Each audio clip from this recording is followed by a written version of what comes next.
Alreet Cinefreaks. My name's Chris, and for the last 50 years, I've been a... Hello everyone and welcome back to 1983. Okay, so as you can see, I'm still a little avatar on the screen. Hello, that's me. Yeah, I'm going to do a voiceover because last week's episode seems to run in around about 2 minutes less. And from an editing point of view, it's saving me easy 6, 7, 8, 9 hours potentially of cutting all the little pieces up. Anyway, you're not here to know about that.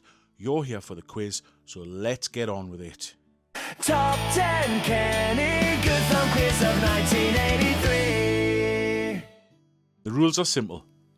Guess the film from the 3 clues that I give you before I reveal the title. If you guess the film on the first clue, you get 4 points. On the second clue, you get 2 points. And on the last clue, you get 1 point. Ready? Let's go. Last week, I asked you to guess which of the 1982 top 10 films was my favourite. The answer was Blade Runner, making it the 7th film to be added to my top 50 lifetime films list. Right, let's get on with the quiz, shall we? This is the 4th film in this franchise. However, it is the first one to appear in any of my top 10 lists. For every scene that contains swearing in this film, another scene was filmed exactly the same, but without the swearing, for when the film was shown on TV. The poster for this film was designed as a parody of the poster for Conan the Barbarian. Well, we're starting the year off with a nice little holiday. It's National Lampoon's Vacation. Currently only available on subscription, but I managed to pick up a box set recently containing this one, the European Vacation, and the Christmas Vacation on DVD from a charity shop for 20 pence. Oh, what a bargain. Anyway, moving on. This is the first time that the director Richard Marquand has appeared in any of my top 10 lists to date. This is the first time that a trilogy of films have made it into my top 10 lists to date. Now that is a rare feat indeed. This film marks the film debut of the brilliant actor Warwick Davis. Well, did you work that one out? It was Return of the Jedi. Of course, it's available on Disney behind their paywall, but I've got it on DVD with Star Wars and Empire Strikes Back, and it only cost me £1 for the 3 of them. What a deal. A young, ambitious entrepreneur from Cuba decides to leave his home to seek his fortune in America.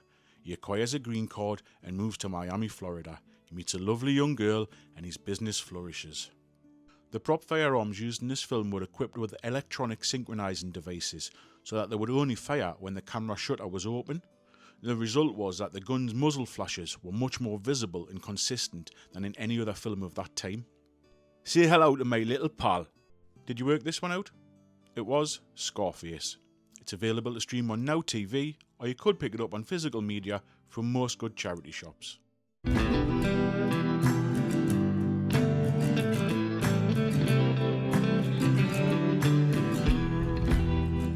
Time to take a little break from the quiz now as we look back at what was happening in and around Newcastle back in 1983.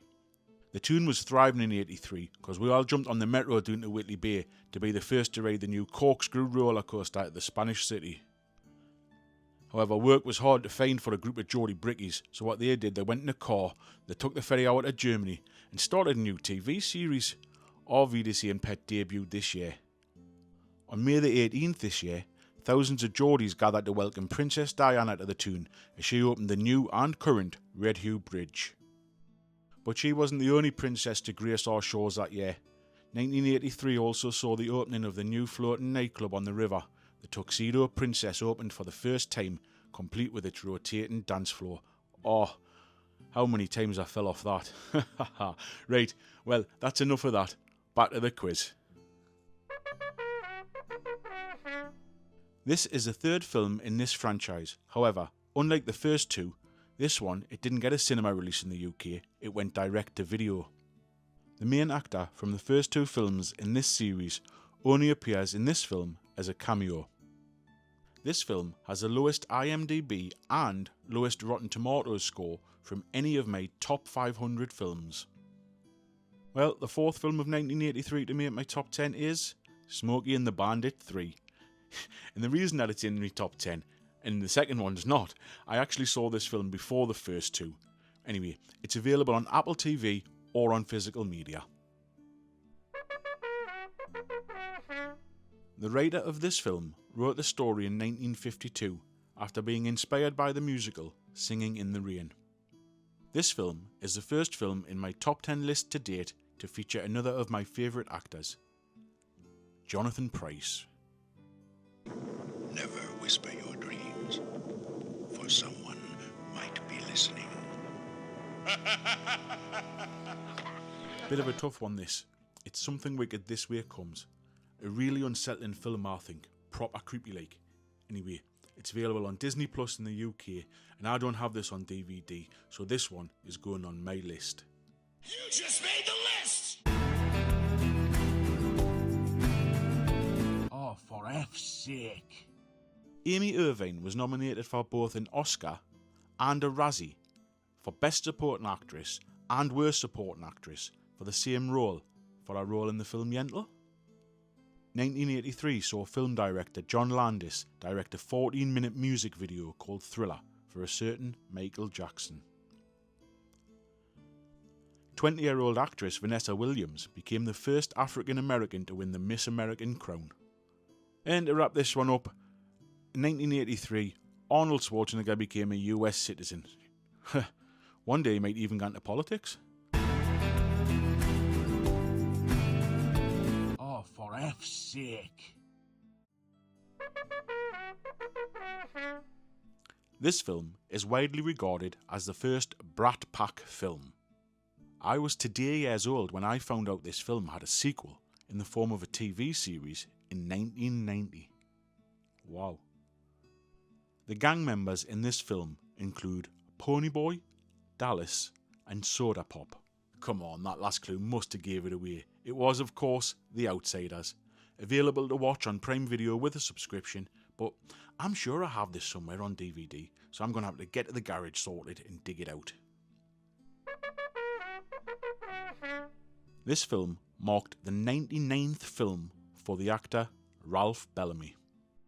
Personally, I've never classed this film as a Christmas film. However, in Italy, it is widely regarded as such, having been shown on the TV channel Italia 1 every Christmas for the last 20 years.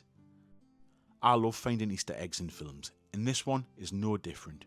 There's a movie poster for a fictitious film called See You Next Wednesday in this film, and this made-up movie is referenced in more than 10 different films by this film director. Well, did you suss this one out? It was Trading Places. Only available on physical media or behind paywall subscriptions. And let me know in the comments, do you think it's a Christmas film?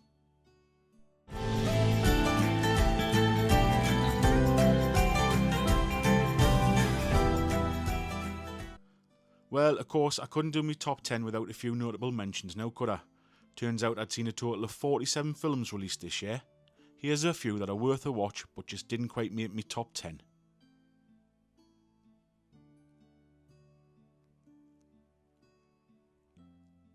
Anyway, 3 films to go. How's your points total coming along?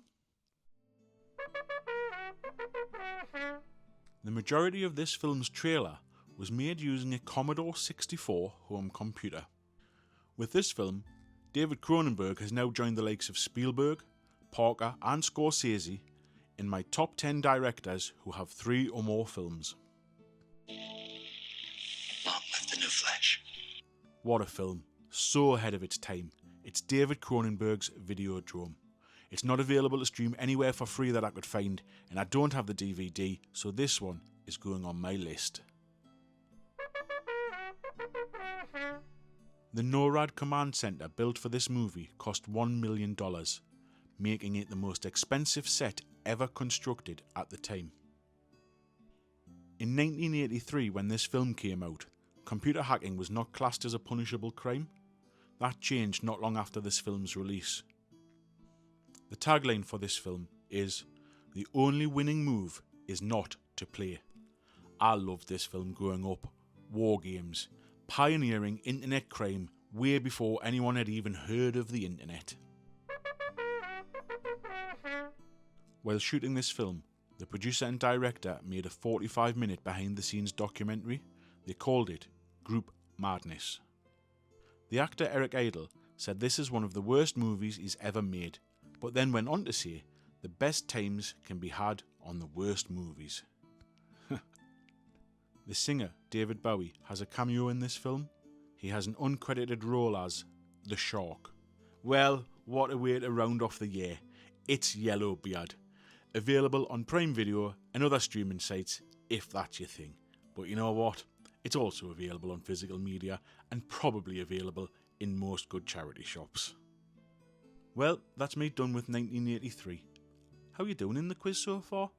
Was your favourite film on my list? Let me know in the comments down below, and while you're there, take a guess as to which of those top 10 was my favourite, and I'll let you know next week.